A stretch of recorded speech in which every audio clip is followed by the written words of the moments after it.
পহেলগাম কাণ্ডের পর ভারত ও বাংলাদেশের মধ্যে যুদ্ধের পরিস্থিতি তৈরি হয়েছে। এরই মাঝে উঠে আসছে এক চাঞ্চল্যকর তথ্য। টাইমস অফ ইন্ডিয়ার ওয়েবসাইটে প্রকাশিত এক প্রতিবেদন অনুযায়ী বর্তমানে ভিসা নিয়ে শহর কলকাতায় রয়েছেন প্রায় ৩০ জন পাকিস্তানি। পাশাপাশি গোটা রাজ্যে রয়েছেন আরও ৩০-এর বেশি পাকিস্তানি। সেক্ষেত্রে মোট ৬০-এর বেশি পাকিস্তানি এই মুহূর্তে রয়েছেন রাজ্যে। তারা নতুন করে তদন্তের মুখোমুখি হচ্ছেন বলে জানা যাচ্ছে।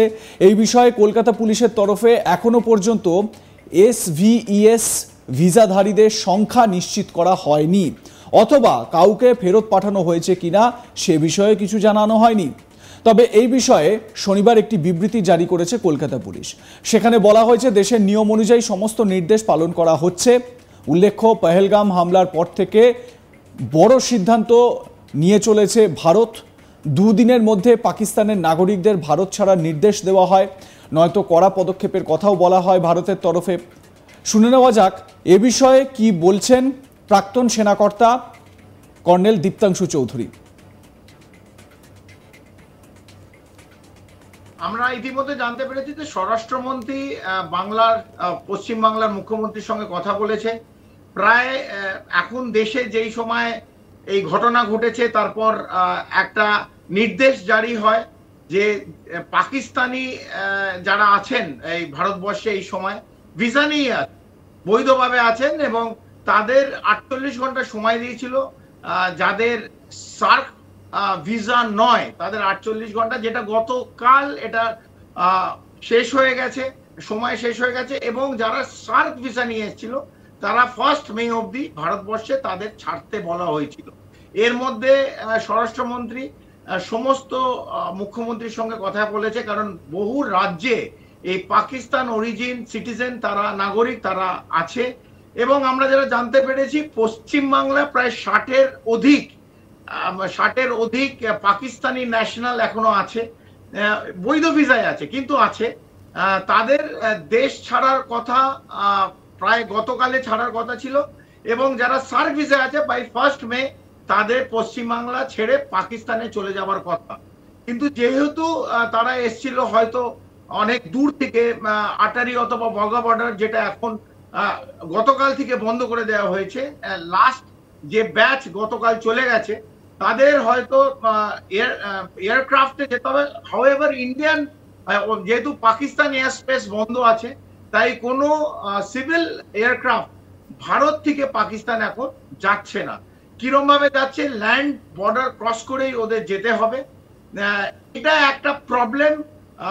পশ্চিমবাংলায় মুখ্যমন্ত্রীকে অ্যাকশন নিতে বলেছে, কিরম ভাবে অ্যাকশন নেবে আমরা ঠিক সঠিকভাবে জানি না।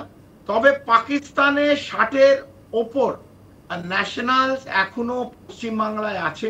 এটা যদিও বৈধভাবে, এদের কার্যকলাপ এরা কেন আছে, বৈধভাবে থাকতে পারে, এদের হয়তো কারোর ভারতবর্ষের নাগরিকের সঙ্গে বিয়ে হয়েছে অথবা তাদের সঙ্গে বেড়াতে এসছে ভিসা নিয়ে, কিন্তু আটকে গেছে, এই সময়টা আটকে গেছে।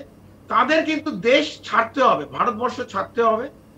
নিশ্চিতভাবে আমার মনে হয় স্বরাষ্ট্র মন্ত্রক এবং পশ্চিমবাংলার সরকার যৌথভাবে অ্যাকশন নেবে, এদের ইয়ারমার্ক করবে এবং তাদের কিন্তু একটা সময়ের মধ্যে 1 মের মধ্যে ভারতবর্ষ কিন্তু যেরকম করে হোক ছাড়তে হবে, না হলে কোনো আদার কোর্স অফ অ্যাকশনে আমাদের কিন্তু সেই দিকে যেতে হবে। প্রসঙ্গত, পহেলগাম কাণ্ডের পরে পাকিস্তানিদের দেশে ফেরত যেতে বলেছে ভারতের বিদেশ মন্ত্রক। তাদের এদেশ ছাড়ার সময়সীমাও বেঁধে দেওয়া হয়েছে। তারপরেই আটারি ওয়াঘা সীমান্ত দিয়ে দুদিনে ভারত ছেড়েছেন 272 জন পাকিস্তানি। প্রশাসনিক সূত্রে এমনটাই জানা যাচ্ছে। প্রশাসন সূত্র বলছে শুক্রবার আটারি ওয়াঘা সীমান্ত দিয়ে ভারত ছেড়েছেন 191 জন। এরপর শনিবার ওই পথে ভারত ছেড়েছেন 81 জন। অর্থাৎ ভারত ছাড়ার হিড়িক পড়ে গিয়েছে, যেহেতু ভারতের তরফ থেকে পাকিস্তানিদের উদ্দেশ্যে দেশ ছাড়ার নির্দেশ চলে এসেছে। যদিও কিছু কিছু ক্ষেত্রে ভিসার যাদের দীর্ঘমেয়াদী ভিসা রয়েছে তাদের ক্ষেত্রে বিষয়টা একটু আলাদা, বিষয়টা ছাড় দেওয়া হয়েছে, কিন্তু অন্যান্য ক্ষেত্রে এই ছাড় কিন্তু থাকছে না। স্বাভাবিকভাবে বলা যেতেই পারে যে 1 মের পর ভারতের একটা স্ট্রং অ্যাকশন দেখা গেলেও যেতে পারে এবং সেই স্ট্রং অ্যাকশন কি হয় সেটার অপেক্ষায় রয়েছে গোটা দেশ। অলরেডি আপনারা জানেন যে ইন্দাস ওয়াটার ট্রিটি, সেই 1960 সালের জল বন্টন চুক্তিকে সাসপেন্ড করে দিয়েছে ভারত। তার পাশাপাশি ওয়াঘা, পাকিস্তানের তরফে যে ওয়াঘা এবং ভারতের তরফে যে আটারি বর্ডার, সেই বর্ডার ক্লোজ করা হয়েছে এবং সেখান থেকে শুধুমাত্র পাকিস্তানি নাগরিকদের বের করে দেওয়া হচ্ছে। এমনকি পাকিস্তানে যে সমস্ত ভারতীয় নাগরিকরা রয়েছেন তাদেরকেও ফেরত আসার জন্য নির্দেশ দেওয়া হয়েছে, যাতে তারা সেখানে না থাকেন, এমনটা বলা হয়েছে। অর্থাৎ বড়সড় অ্যাকশানে নামছে ভারত, এটা বলাই যায়। অলরেডি যে কূটনৈতিক যে অ্যাকশন, সেই কূটনৈতিক অ্যাকশন শুরু হয়ে গিয়েছে। এবারে দেখার যে সামরিক অ্যাকশন কীরকম হয়। অলরেডি একটা দেখা যাচ্ছে যে ভারতের সঙ্গে পাকিস্তানের যে এই মুহূর্তে যে অবস্থা, তাতে করে ফ্লাড ওয়ার লেগে গিয়েছে এই মুহূর্তে। আপনাদের ছবিটা আমরা দেখাচ্ছি, দেখুন কিভাবে পিলপিল করে লোকজন বেরোচ্ছেন আটারি বর্ডার দিয়ে এবং তারা পাকিস্তানে ফেরত যাচ্ছেন।